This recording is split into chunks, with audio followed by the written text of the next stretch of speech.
মৰমৰ ছাত্ৰ-ছাত্ৰীসকল আৰু এটা নতুন ভিডিঅ'লৈ মই তোমালোক সকলোকে স্বাগতম জনাইছো। ভিডিঅ'টোৰ মাধ্যমেৰে মই তোমালোকক শিকাবলৈ গৈ আছো ইংৰাজী গ্ৰামাৰত এটা বিষয় থকা পাৰ্চন বুলি এটা বিষয় থকা তাৰ বিষয়ে মই তোমালোকক শিকাবলৈ গৈ আছো আৰু পঢ়ুৱাবলৈ গৈ আছো।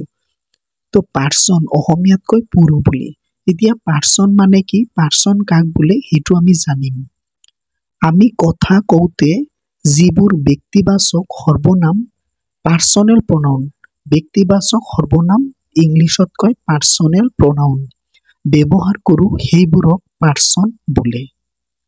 যেনে এক্সাম্পল আছে আই, উই, ইউ, হি, সি, হিম, হাৰ, আছ, দে এটসেট্ৰা।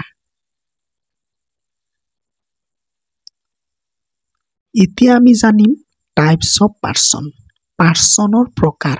পাৰ্চন কেই প্ৰকাৰ হয়? পাৰ্চন তিনি প্ৰকাৰ। কি কি?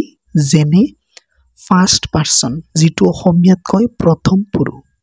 দ্বিতীয়তে আছে ছেকেণ্ড পাৰ্চন, যিটো অসমীয়াত কয় দ্বিতীয় পুৰুষ। থাৰ্ড পাৰ্চন, যিটো অসমীয়াত কোৱা হয় তৃতীয় পুৰুষ বুলি।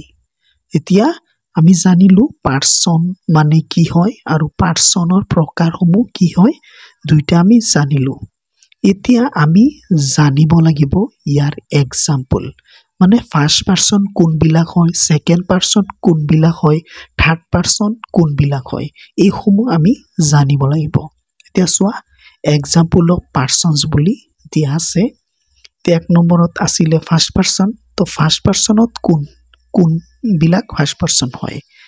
আই, উই, মাই, মাইন, মি, আছ, আৱাৰ, আৱাৰ্ছ এটসেট্ৰা। এইসমূহ হ'ল তোমাৰ ফাৰ্ষ্ট পাৰ্চন। ঠিক আছে। তাৰপিছত ছেকেণ্ড পাৰ্চন। ছেকেণ্ড পাৰ্চনত কোনবিলাক আছে? ইউ, ইয়ৰ্ছ, ইউ, ইয়ৰ, ইয়ৰ্ছ, দাই, দি, দো এটসেট্ৰা। এইসমূহ হ'ল তোমাৰ ছেকেণ্ড পাৰ্চন। এতিয়া থাৰ্ড পাৰ্চন। থাৰ্ড পাৰ্চনত আছে হি, চি, হিম, হাৰ, হিজ, ৰাম, বেঞ্চ এটসেট্ৰা। ৰাম, ৰাম মানে যিকোনো নাম হ'ব পাৰে, যিকোনো মানুহৰ নাম, বস্তুৰ নাম, সেইসমূহ থাৰ্ড পাৰ্চনতে পৰে। ৰাম, সীতা, ৰীতা যিসমূহ হ'ব পাৰে।